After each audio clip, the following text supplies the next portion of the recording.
I know that a lot of us want to hold on to habits, relationships, situationships, jobs, anything just because we're familiar with it. These people know us, we know them.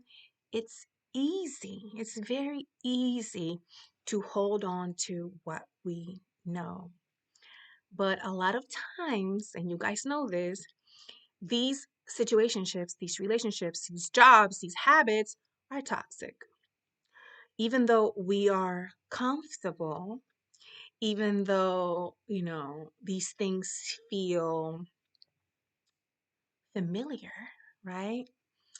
They're toxic for us, and we know we need to let it go. Or we know we need to stay gone, or we need to keep them gone, okay? However it may go. As a person who has been single forever, as someone who has been single for a very long time, sometimes I catch myself being highly frustrated with getting to know new people, with finding, like, oh my God, it's hard to find people of value these days. But not only that, because you can find a person of value, but you guys don't have the chemistry and you're not compatible with that person. So it's not only about finding a person of value, which is hard because let's be honest, there's not a lot of people of value out here. All right. But sometimes you do find a person of value and the chemistry is not there. That something is missing. Okay. So it's very frustrating when we leave toxic people behind or a toxic person with whom we had that extra spark or that chemistry, or so we thought, I don't know. And then, we seem to not find it elsewhere, okay? It's very tempting to want to go back to what's familiar, even though that person is giving us hell, even though that person is giving us nothing really, but they're familiar to us. Like I said, they know us well, we know them well.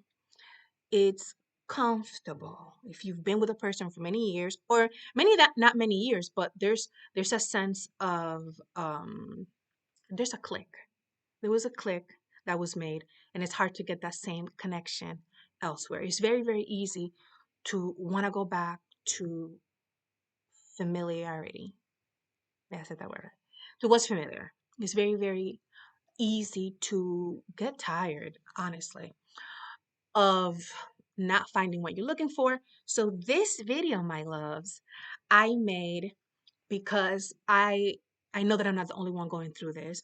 And I hope that every time that you catch yourself wanting to go back to what's comfortable, you understand that there's no growth there. If you're going back to what's comfortable, even though it's toxic, there's going to be no growth there because it's toxic. And a lot of times, I'm saying this from personal experience and from what I watch, other people, my parents, a lot of situations where people choose to stay in relationships in a job that they hate because they know their coworkers well. They've been working there 20 years. How do I leave this job even though I hate it? But I've been working here so long. I'm just gonna stick. Like, don't do that to yourself. Don't do that to yourself in friendships. Don't do that to yourself in relationships. Don't do that to yourself even with, therapists. Sometimes you've been seeing a therapist for a while and then you realize, you know what? This therapist doesn't really get me, doesn't really understand me. I know I need to switch to a better therapist, but you stick to that therapist because you've been seeing her so long and you don't want to go out there and find a new therapist. Some people do this.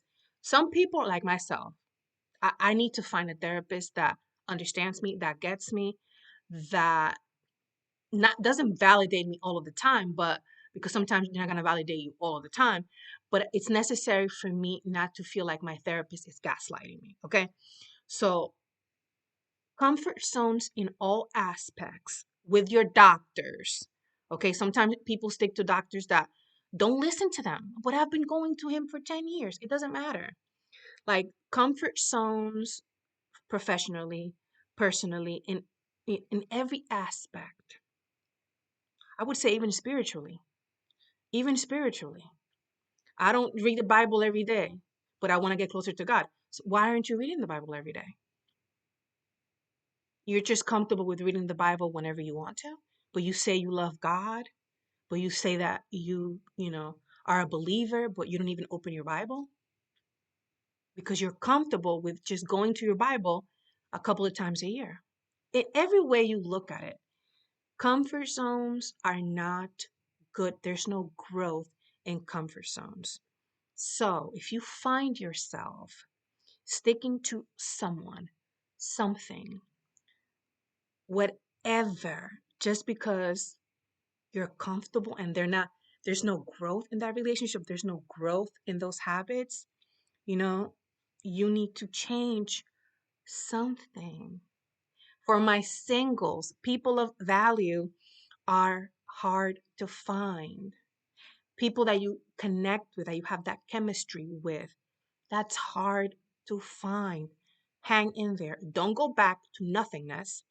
Don't go back to drama, toxicity, pain, suffering, uh narcs, toxic people that drive you crazy, that make you cry, that make you overeat, that make you not eat, that make you drink and smoke. Don't go back to those people just because it's familiar. It's going to be familiar for a couple of more days, a couple of more weeks, and then the hell's going to start over. Okay, so remind yourself before you unblock somebody, before you decide to call somebody back, before you decide to show up to their house, before you do anything that's going to put you back in that comfort zone, that it's going to feel good for a couple of days, maybe a couple of weeks. Like I said, it's going to be short-lived. Okay.